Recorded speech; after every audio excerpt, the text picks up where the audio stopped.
Hello, నేను miss చేసరావు. రాజకీయ పార్టీలు కానీ రాజకీయ నాయకులు కానీ ఏ చిన్న విషయాన్నైనా సరే తనకు అనుకూలంగా మలుచుకొని మాట్లాడుతూ ఉంటారు. సమాజంలో కూడా అలాంటి అభిప్రాయాన్ని తీసుకెళ్తూ ఉంటారు. ప్రధానంగా జగన్మోహన్ రెడ్డి గారు ఇటీవల కాలంలో తన పార్టీని కాపాడుకునేందుకు తన పార్టీ నుంచి వెళ్తున్నటువంటి నాయకుల్ని ఆ పార్టీలో కొనసాగేలా చేసేందుకు జమిలీ అనేటువంటి ఒక అస్త్రాన్ని అందిపుచ్చుకున్నారు. జమిలీ ఎన్నికలు రాబోతున్నాయి. 2027లోనే మళ్ళీ ఎన్నికలు వస్తాయి. ఆ ఎన్నికల్లో వైఎస్ఆర్ కాంగ్రెస్ పార్టీ మళ్ళీ గెలవబోతుంది. తాను సీఎం కాబోతున్నాను అనేటువంటి ఒక ప్రచారాన్ని బలంగా తీసుకెళ్లారు. అది ప్రధానంగా ఆంధ్రప్రదేశ్ అధికార యంత్రాంగంలోకి తీసుకెళ్లడంలో విజయం సాధించారు. అందుకే తెలుగుదేశం పార్టీ కూటమి అధికారంలో ఉన్నప్పటికీ కూడా అధికార యంత్రాంగం పూర్తి స్థాయిలో సహకరించట్లేదు. వాళ్ళు ప్రభుత్వం నిర్దేశించినటువంటి లేదా ప్రభుత్వం ఆదేశాలు జారీ చేసిన విధంగా మసలుకోవట్లేదు. వచ్చినటువంటి కంప్లైంట్స్ ఏవైతే ఉన్నాయో ప్రజల నుంచి వాటిని పరిష్కరించినట్టు ట్యాంపరింగ్ చేసి చూపిస్తున్నారు ఇన్ఫర్మేషన్ని ముఖ్యమంత్రి చంద్రబాబు నాయుడు గారికి, సీఎంఓ ఆఫీస్కి, అలాగే మంత్రులకి.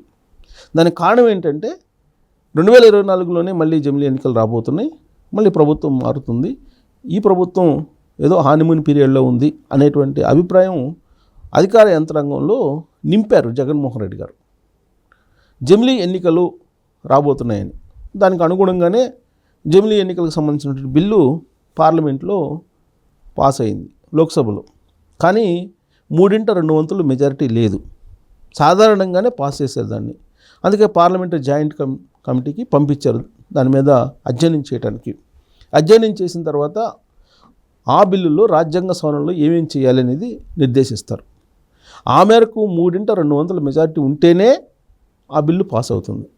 లోక్సభలోనే 3/2 బలం లేదు ఇప్పుడున్నటువంటి నరేంద్ర మోడీ గారి ప్రభుత్వానికి. రాజ్యసభలో అసలు సాధ్యమే కాదు. 3/2 మెజారిటీ అసలు లేదు, కంటి చూపు మేరలో ఎక్కడా లేదు.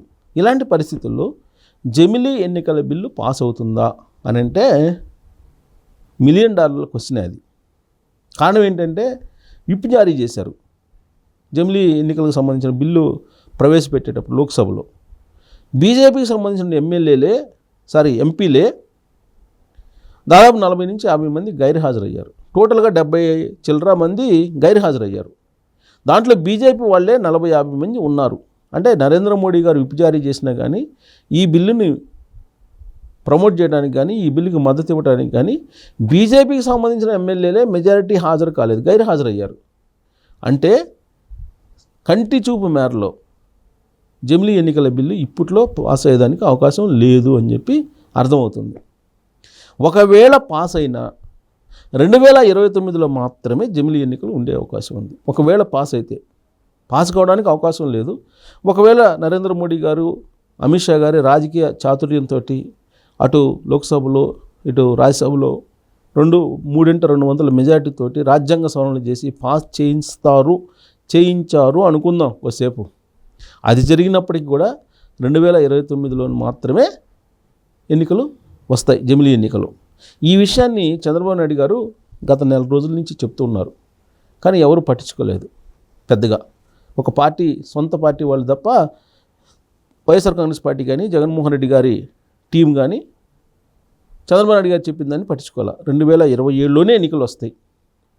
2027 ఎన్నికల్లో తాను చేసినటువంటి మంచి గమనించి ఆంధ్రప్రదేశ్ ఓటర్లు మళ్ళీ అధికారం ఇస్తారు అనేటువంటి ఒక అభిప్రాయంతో జగన్మోహన్ రెడ్డి గారు ఉన్నారు. అదే విషయాన్ని చెప్పారు. అటు అధికార యంత్రాంగంలోకి తీసుకెళ్లారు, ఇటు ప్రజల్లోకి కూడా తీసుకెళ్లారు. అయితే ఇప్పుడు తాజాగా జరిగినటువంటి పరిణామం చూస్తే ఢిల్లీలో జగన్మోహన్ రెడ్డి గారు ఏదైతే ఆశించారో అది నెరవేరదు అనేది అర్థమైపోయింది. అంటే జగన్మోహన్ రెడ్డి గారి ఆశ గల్లంత అయిపోయింది. 2029 వరకు ఎలక్షన్లు ఉండవు. 2029లోనే ఎలక్షన్లు వస్తాయి. అవి జమిలీనా లేదంటే సాధారణ ఎన్నికల గతంలో మాదిరిగా అనేది పక్కన పెడితే ఏ ఎన్నిక వచ్చినా 2029 మాత్రమే.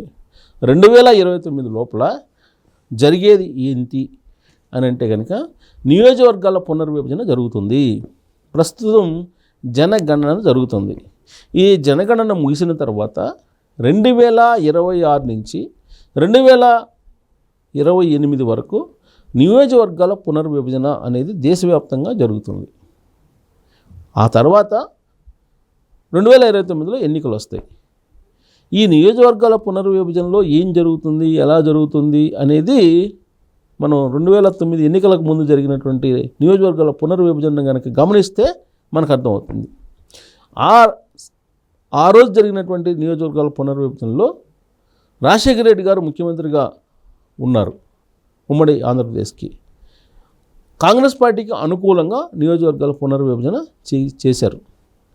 ఏ మండలాన్ని ఏ నియోజకవర్గంలో ఉంచాలి, ఏ మండలం కాంగ్రెస్ పార్టీకి మెజారిటీ ఉంది, ఏ మండలం తెలుగుదేశం పార్టీకి మెజారిటీ ఉంది, తెలుగుదేశం పార్టీ మెజారిటీ ఉన్నటువంటి మండలాన్ని తీసుకెళ్ళి కాంగ్రెస్ పార్టీ మెజారిటీ ఉన్న నియోజకవర్గంలో వేసేసారు. వాళ్ళకు అనుకూలంగా ఉండేది. అలానే ఇప్పుడున్నటువంటి ప్రభుత్వం కూడా అదే చేస్తుంది.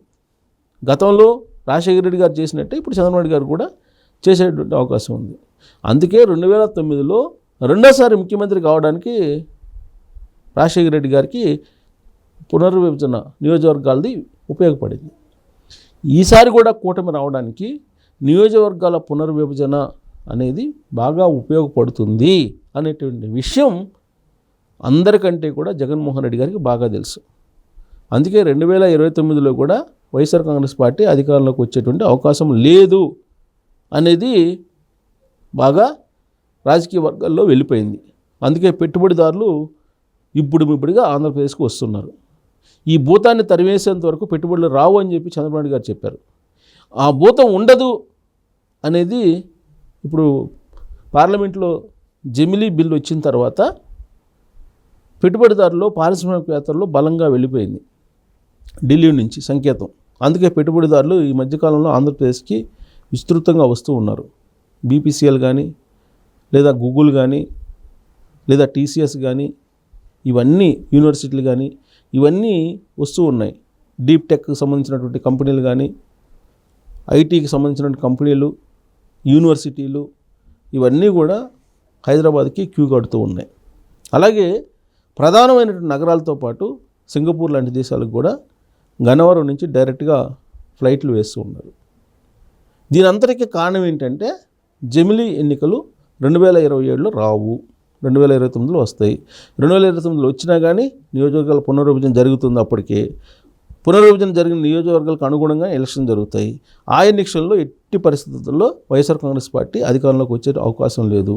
ఈ విషయాన్ని పూర్తి స్థాయిలో విశ్వసిస్తున్నటువంటి పెట్టుబడిదారులు ఆంధ్రప్రదేశ్ వైపు రావడానికి మొగ్గు చూపుతున్నారు. సో దీంతో జగన్మోహన్ రెడ్డి గారి ఆశ ఏదైతే ఉందో మళ్ళీ సీఎం అవుతామని అది గల్లంత అయిపోయింది. ఎండమావిగానే ఆయనకి కనిపిస్తూ ఉంది. ఢిల్లీలో ఆయన ఏదైతే అనుకున్నారో ఆ మేరకు జరగలేదు అనేది ఇప్పుడు అర్థమవుతుంది. సో జగన్మోహన్ రెడ్డి గారు ఇకన సీఎం కావడానికి అవకాశాలు ఉండకపోవచ్చు అనేది ఇప్పుడు రాజకీయ వర్గాల్లో చర్చ జరుగుతుంది. కారణం ఏంటంటే ఇప్పుడు 175 అసెంబ్లీ నియోజకవర్గాలు ఉన్నాయి. పునర్విభజన జరిగితే 225 అయ్యే అవకాశం ఉంది. అలాగే లోక్సభ స్థానాలు 25 ఉన్నాయి. అవి కాస్త దాదాపు 32 అయ్యేటువంటి అవకాశం ఉందని చెప్పి తెలుస్తుంది. సో ఏదైనప్పటికీ కూడా నియోజకవర్గాల పునర్విభజన అనేది జగన్మోహన్ రెడ్డి గారికి కలిసి రానటువంటి అంశం.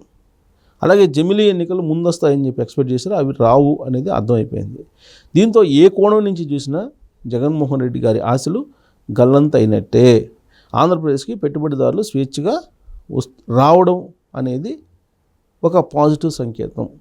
మళ్ళీ కూటమి ప్రభుత్వం అధికారంలోకి వచ్చేదానికి అవకాశం ఉన్నటువంటి వాతావరణం క్లియర్గా కనిపిస్తూ ఉంది. సో జమిలీ బిల్లు పార్లమెంట్లో పెట్టడం అనేది జగన్మోహన్ రెడ్డి గారు సపోర్ట్ చేశారు. టీడీపీ కూడా సపోర్ట్ చేసింది జమిలీ ఎన్నికలకి. కానీ జగన్మోహన్ రెడ్డి గారు ఏదైతే అనుకున్నారో అది జరగదు అనేది రాజకీయ వర్గాల్లో జరుగుతున్నటువంటి చర్చ. మరి దీని మీద మీరు కూడా కామెంట్ చేయొచ్చు. Thank you very much.